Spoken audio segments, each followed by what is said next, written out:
eram outros planos.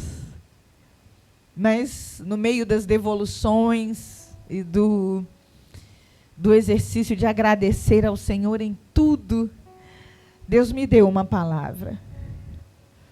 E eu queria muito que você lutasse para receber a sua porção dessa noite. Porque ao longo desse processo, pertinho de ontem para hoje, né, de recebendo o consolo do Espírito Santo e vendo Jesus fazer isso na família e ponderando, né, na casa do luto, o que é que o Senhor quer ensinar? Deus falou comigo algo muito especial que eu quero compartilhar com você essa noite. E sabe o que o Espírito Santo me dizia? Qual é a visão que a irmã Maria José está tendo agora do céu?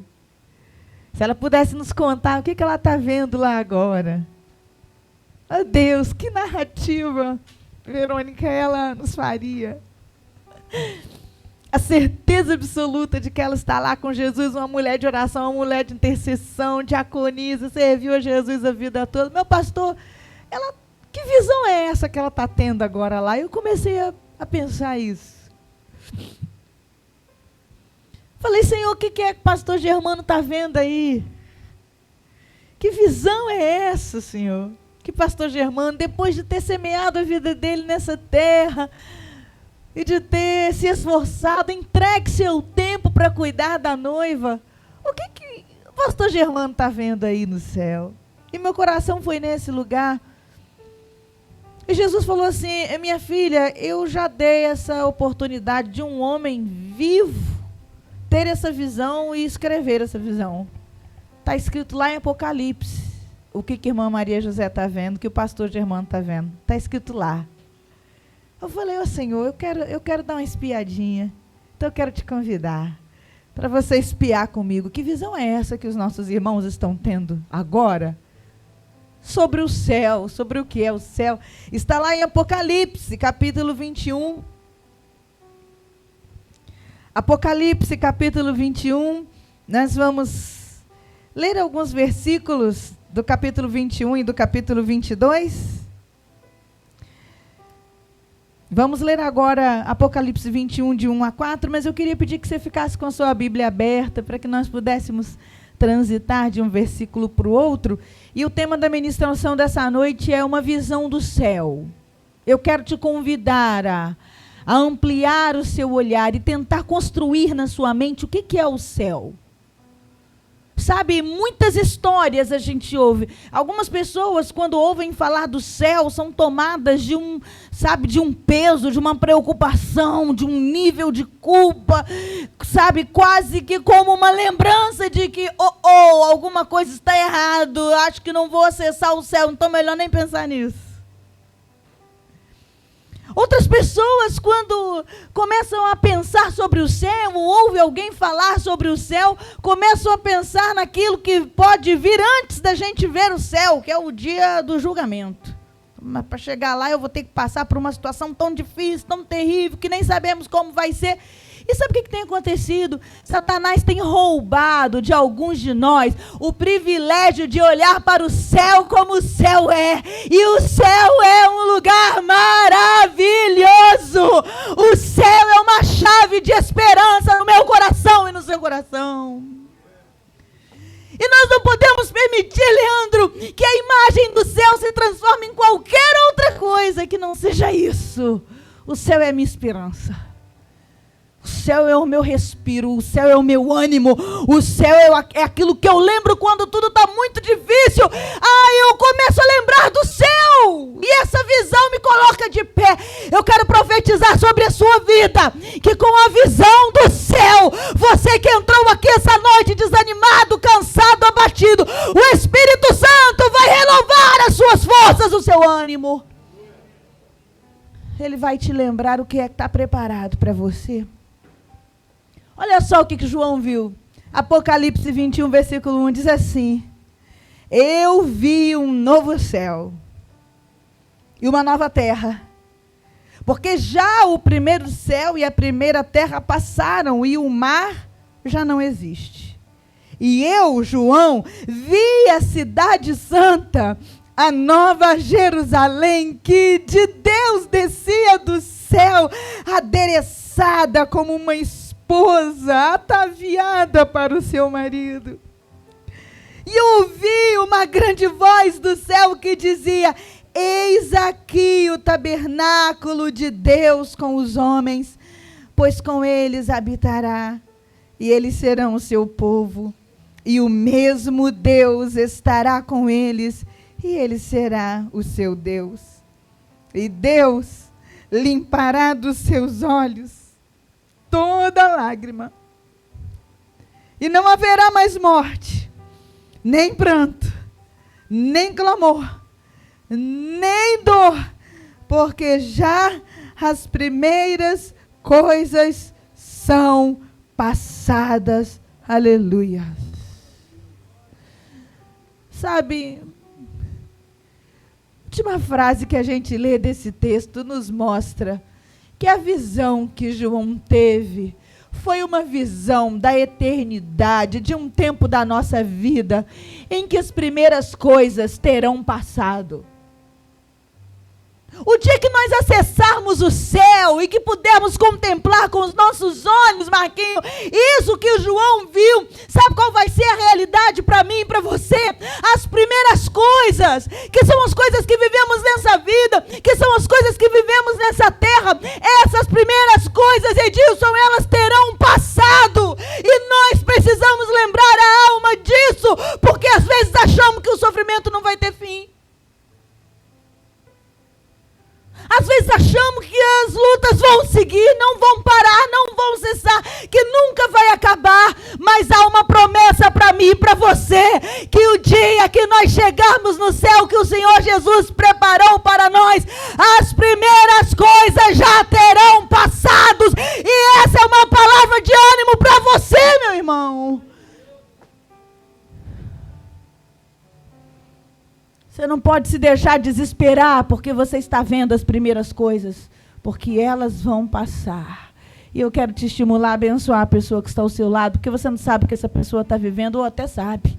Eu quero que você abençoe a vida dela e diga assim: vai passar.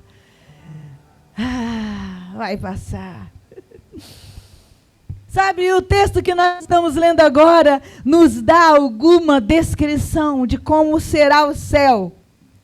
Veja que no versículo 2, João fala da cidade santa, Nova Jerusalém, e quase a gente confunde o que é que está descendo do céu e o que é que na verdade é o céu, parece que é uma coisa só, e ele começa a descrever aquela visão que ele estava tendo da Nova Jerusalém, como assim algo muito enfeitado, algo muito maravilhoso, algo que vinha do céu adereçada, ataviada, preparada, ornada, para um encontro muito especial e muito maravilhoso com o seu marido. Sabe, irmãos, o céu não é um lugar do nada. Às vezes a gente acha que o céu é quando a gente vai chegar no monte de nuvenzinha, aquelas que a gente vê formando carneirinho, quando a gente olha para cima. O céu vai ser aquilo. Olha, a Bíblia está dizendo que o céu não vai ser aquilo, não. O céu vai ser uma coisa muito linda, muito arrumada. Pensa aquela coisa mais linda, mais arrumada, mais adereçada. Adereçada fala disso, de mimos que vão enfeitando. Então eu não consigo, a partir dessa descrição, pensar no céu, pensar na Nova Jerusalém, como um monte de nuvens que parecem algodão e a gente vai entrando por meio daquelas nuvens. Não, eu penso logo num arco-íris, eu penso logo num negócio bonito, eu penso logo assim, algo que foi muito preparado. O céu é um lugar lindo. Que visão linda foi essa que João começou a ter, perceba. O versículo 11 do capítulo 21 diz assim: e tinha a glória de Deus, a sua luz era semelhante a uma pedra preciosíssima, como a pedra de jaspe, como um cristal resplandecente, e tinha um grande alto muro com 12 portas, e nas portas 12 anjos, e nomes escritos sobre elas, que são os nomes das 12 tribos de Israel. No versículo 21 diz: e as 12 portas eram 12 pérolas. Pensa isso. Portas que são ornadas com pedras preciosas, portas que são ornadas com pérolas. Cada uma das portas era uma pérola, e a praça da cidade era de ouro puro, como vidro transparente. Diz o versículo 23, e a cidade não necessitava de sol, nem de luz, para que nela resplandeçam, porque a glória de Deus a tem iluminado, e o Cordeiro é a sua lâmpada. O versículo 22, João diz, e mostrou-me o rio puro da água da vida, claro como cristal, que procedia do trono de Deus e do trono do Cordeiro. E ali não haverá mais noite, não necessitarão de lâmpada nem de luz do sol, porque o Senhor os ilumina e reinarão para todo sempre. Isso é o céu.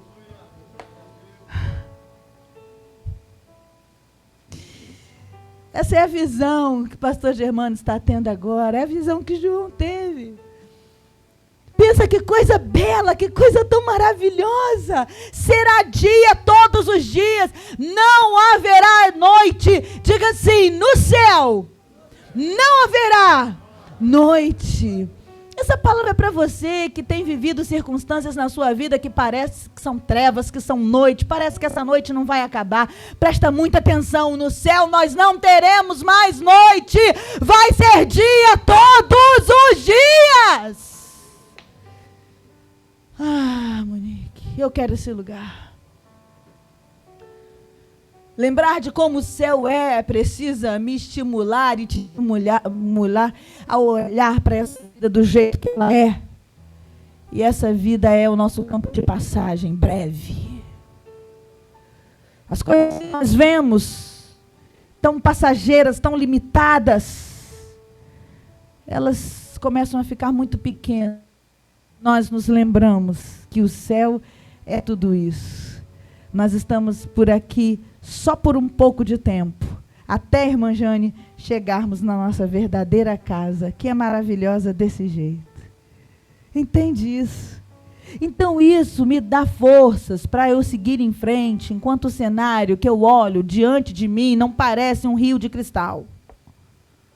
Então isso me dá forças para que eu não me desespere, para que eu não desista, para que eu não me paralise, quando a visão que eu tenho diante de mim não é da árvore da vida, não é de uma praça de ouro reluzente, não são de portas como que de pérolas e pedras preciosas, não. A visão que eu estou tendo, minha pastora, é de algo completamente diferente. Mas nessa noite, Rosângela, Deus disse a você assim, aguenta só mais um cadinho, porque na eternidade, que é a sua verdadeira vida, você vai viver num lugar maravilhoso, e o céu é o seu lugar.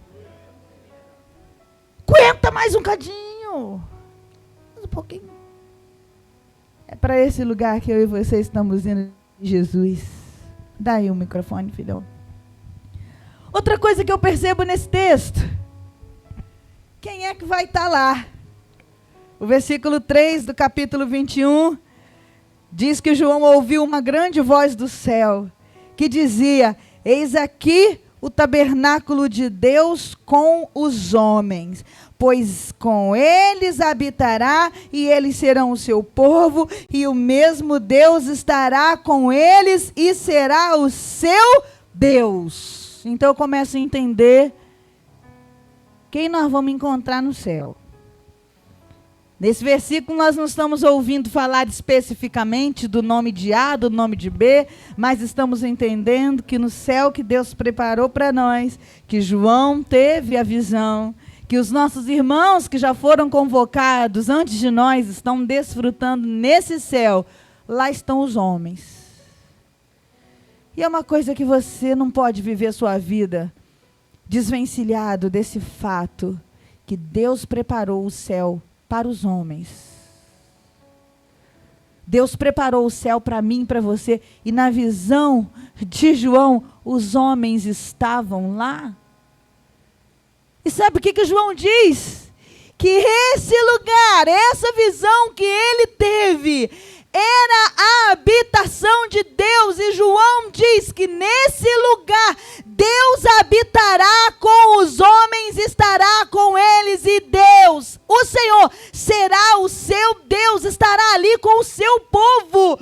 Então estou construindo essa ideia. Olha isso, gente, além do céu ser um lugar tão lindo, tão maravilhoso, praça de ouro, rio de cristal, pedras preciosas, portas como pérolas. O melhor ainda estava por ser descrito. O melhor é que ele, o mais precioso de tudo que há, Elaine, ele estará lá. E nós vamos poder tocá-lo. E nós vamos poder vê-lo face a face.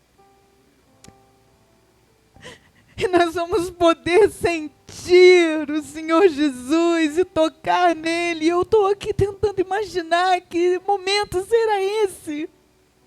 Porque João está dizendo, ele estará lá. Ele estará lá e habitará esse lugar com os homens. Irmãos, é nesse momento da minha vida que eu quero chegar. E não há nada que eu viva nesse breve espaço de vida que seja mais precioso, mais interessante ou mais desejável do que um dia estar no mesmo lugar que o meu Deus está.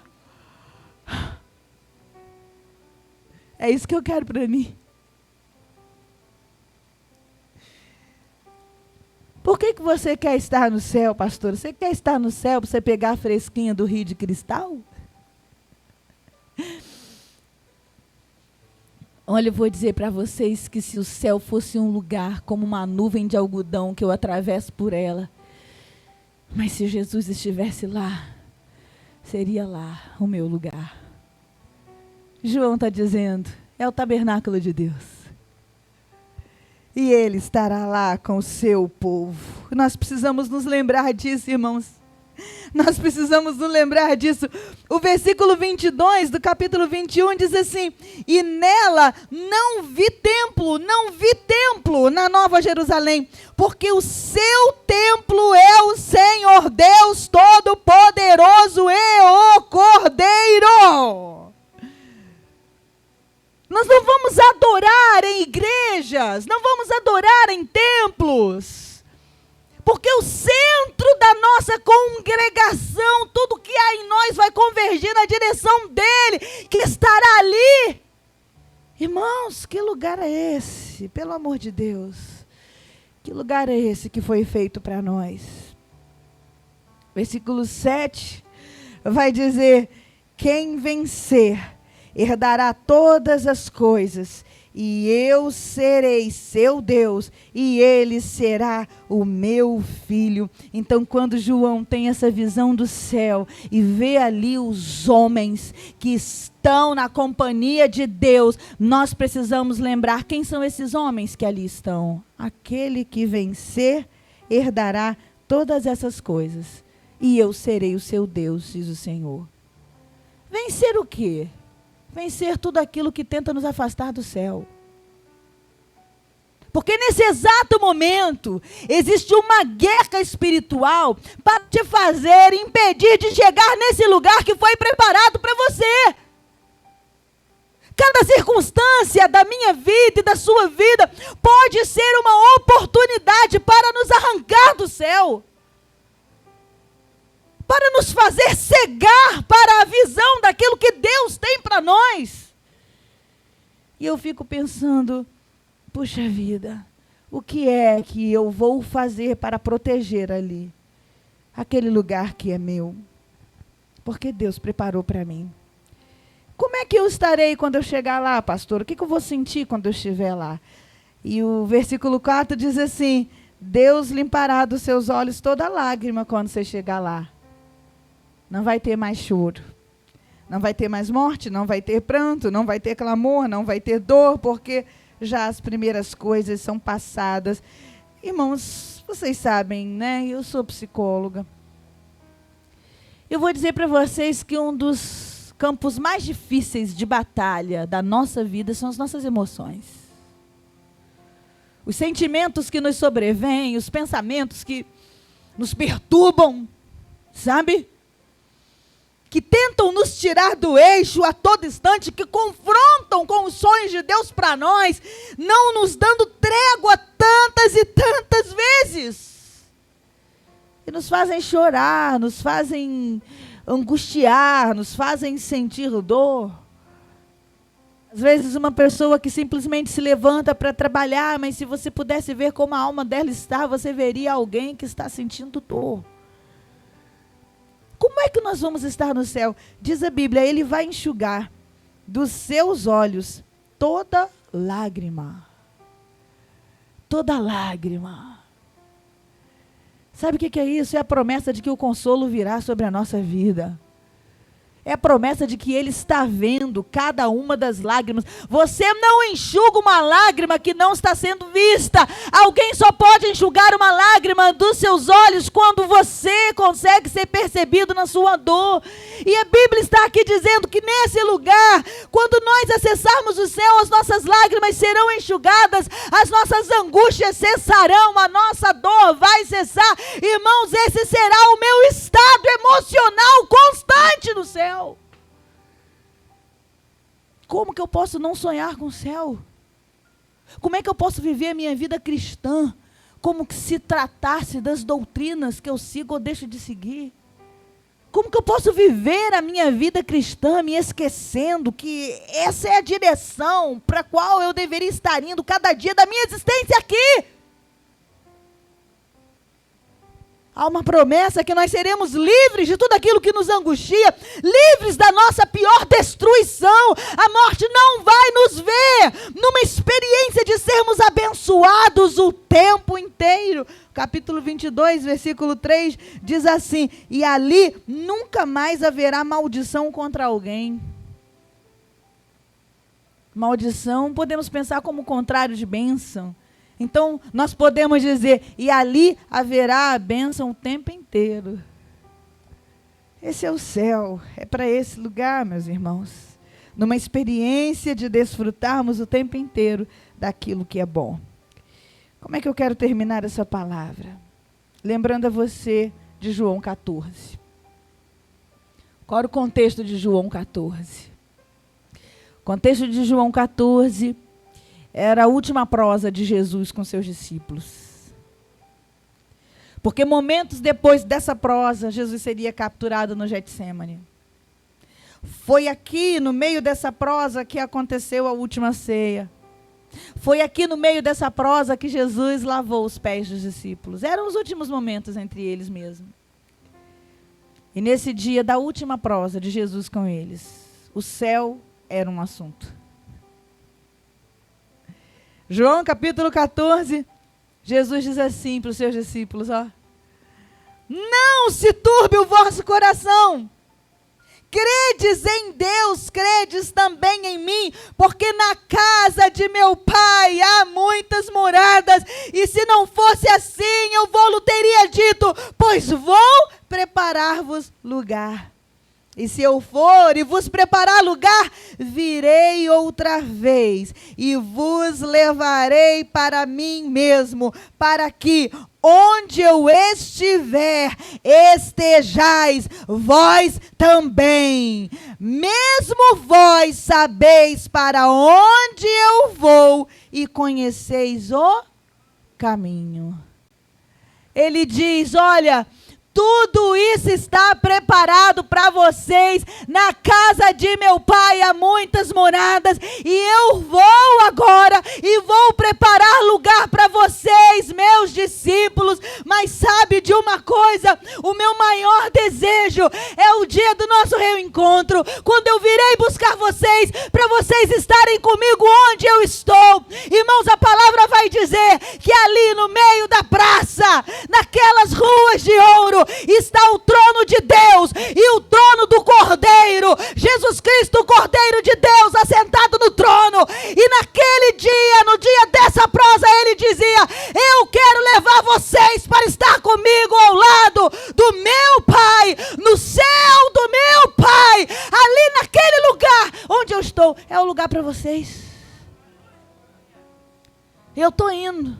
Não desespera não que eu estou indo preparar lugar para vocês ficarem comigo.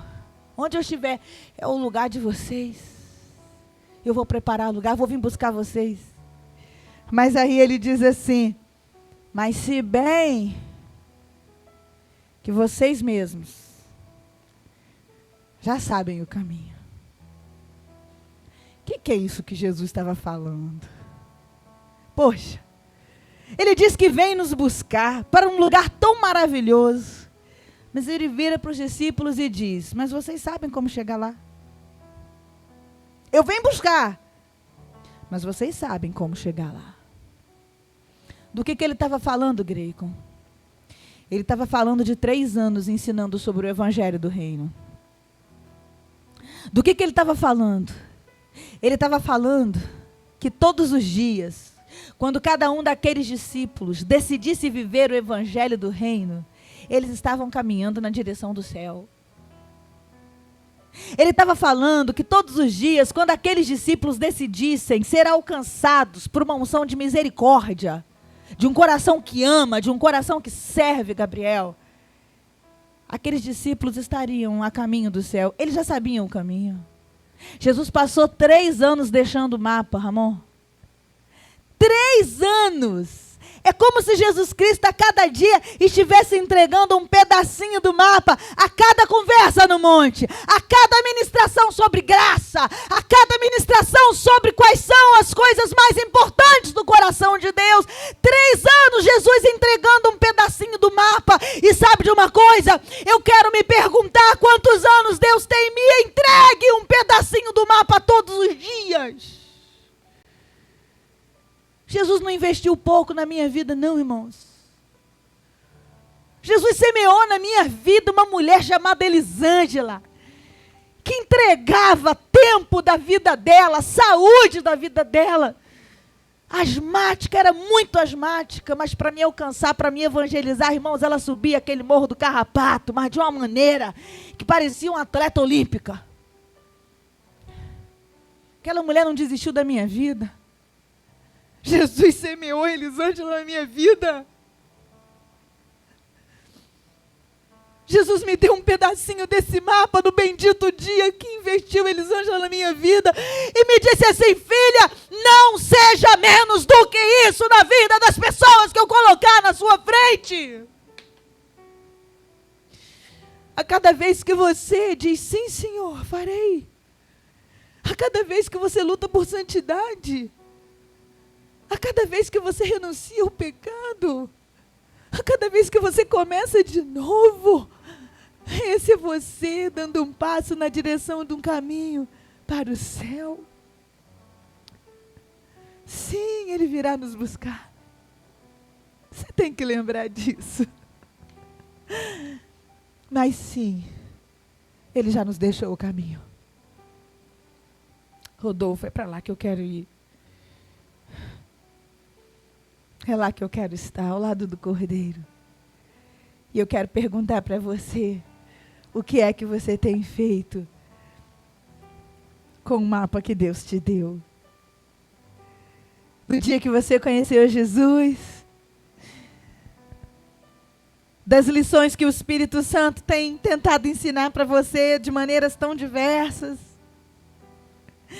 do quanto o Espírito Santo tem tentado te chamar a atenção, te dizendo, filho, o caminho não é esse, filha, não vai para esse caminho, filha, não faça dessa forma, filho, perdoa, filha, recomeça. Todas as vezes que essa voz grita dentro de você, esse é o Senhor Jesus te dizendo, você já conhece o caminho, então anda nele, porque o céu é para você.